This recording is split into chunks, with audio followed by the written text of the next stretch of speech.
Hello, you are watching Shalom World News. I'm Rudy McLennan coming to you from Glasgow, Scotland. Here are the latest headlines from around the world. A Catholic priest who was abducted from Nigeria's Kaduna state on July the 15th has been found murdered. Father John Mark Cheitnum was kidnapped along with another priest, Father Donatus Cleophas, from the parish rectory of the Christ the King Catholic Church located in Yadin Garu. Both priests were serving the diocese of Kafanchan. Father Cleophas was able to escape from the abductors. The Kafanchan diocese published a statement on July the 19th saying that the body of Father Cheitnum was discovered that very day. The diocese has declared 2 days of mourning as a sign of respect for the murdered priest. His burial is to take place at the Cathedral Church of Kafanchan diocese on July the 21st. At least 4 priests have been murdered this year in Nigeria amid an increase in violence against clergymen.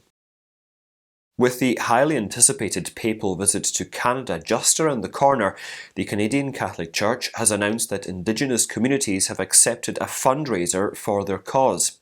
The Catholic Episcopal Conference has already raised $4.6 million for fostering healing and reconciliation with the various Indigenous communities, such as the First Nations, Métis and Inuit peoples. The Canadian Church announced in September last year that it plans to generate $30 million over the next 5 years. This fund was created as a tool to aid activities for the healing and rapprochement of residential school survivors, their families and communities.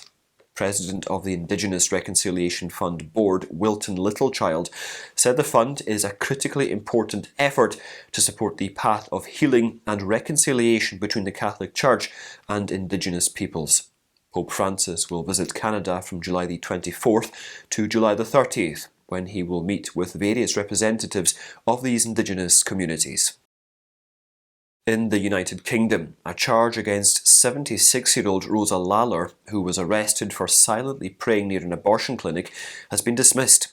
While she was out for her regular walk in February 2021, Ms Lalor was questioned about her presence by police, as this was during the lockdown period. When she said she was walking and praying, the police said she was not praying in a place of worship and therefore did not have a reasonable justification for being outside at the time. They charged her with protesting and took her into custody and imposed a fine. Her case was taken up by the non-profit faith-based legal advocacy group ADF. After a long fight in court, charges were dropped against her. The Merseyside Police Department has said that detaining her was wrong. Believers in Rome were able to celebrate with gusto the annual procession of the Virgen del Carmen after 2 years of pandemic restrictions. Hundreds of devotees travelled to Trastevere in the Eternal City, requesting the protection of Our Lady of Mount Carmel and to take part in the celebrations that lasted for more than 10 days. The history of the celebration dates back to 1535, when some fishermen discovered a Marian figure made of cedar wood near the river's mouth and gave it to the Carmelites in the church of San Crisogono. The traditional festival of the Virgen del Carmen, also known as the Madonna dei Noantri or the Madonna Fumarola, is on July the 16th. Only once a year, on the vigil of the Feast of the Virgin of Mount Carmel, is the statue brought outside this church for a procession. This year, a Triduum of Masses was held ahead of the commemorations. In response to accusations that Kansas Catholics are attempting to impose their religion on their neighbours by voting to strike an abortion right from the state constitution, Archbishop Joseph NAUMANN of Kansas City has reiterated the sanctity of life. He said that reason alone is sufficient to know that it is wrong to destroy an innocent human life. The prelate responded to the accusations by Rabbi Mark Levin, who said that the church inflicts its religious beliefs on the people of Kansas City by supporting the Value Them Both Amendment. Following the Supreme Court's decision to overturn Roe v. Wade on June the 24th, Kansas was slated to become the first state to put abortion legislation on the ballot.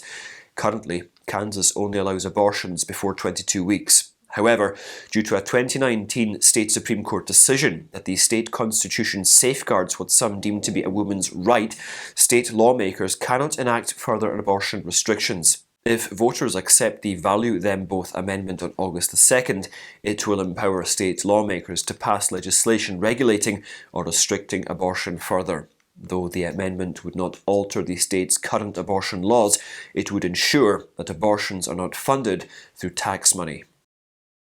The Vatican has upheld a German bishop's ban on a Catholic lay organisation connected to the controversial pilgrim site of Medjugorje in Bosnia-Herzegovina. The dissolution of the Totus Tuus New Evangelization was authorised by a decision issued on July the 13th by the Dicastery for Laity, Family and Life. Bishop Felix Genn of the Münster Diocese banned the group on November the 4th in 2021, following a study into the suspected spiritual abuse of its members, following which Totus Tuus appealed to the Vatican. The Vatican ruling highlights, among other things, that Bishop Genn's decision for the dissolution of the society was adequate. In his dissolution, the bishop made it clear that those responsible in the Totus Tuus Association are not willing, ready, or able to discern the significant flaws in the spiritual connection with members of this community on the one hand, and to repair the serious abuses on the other. The group, which took its name from the papal motto of Pope St. John Paul II, has roots dating back to the 1980s and was established by a German couple named Leon and Birgit Dolenetz after the two claimed they experienced conversions in Medjugorje. Pontifical Charity Aid to the Church in Need has announced a financial package of €465,000 for priests and religious in Sri Lanka amid the economic crisis in the country. According to Vatican News, the aid package consists of mass stipends, which provide priests with a basic income, and subsistence aid for catechists, sisters, and other members of religious orders. The country is now going through a state of emergency, which was declared by interim President Ranil Wickremesinghe on July the 17th. Meanwhile, the Parliament is scheduled to elect a new president on July the 20th. On Sunday after the Angelus, Pope Francis had expressed closeness to the people in Sri Lanka. The Holy Father said that he is joining the religious leaders in imploring everyone to refrain from all forms of violence and to initiate a process of dialogue for the common good. And those are your latest headlines. Do join us again tomorrow for more. And remember, you can also visit swnews.org for more updates. Shalom.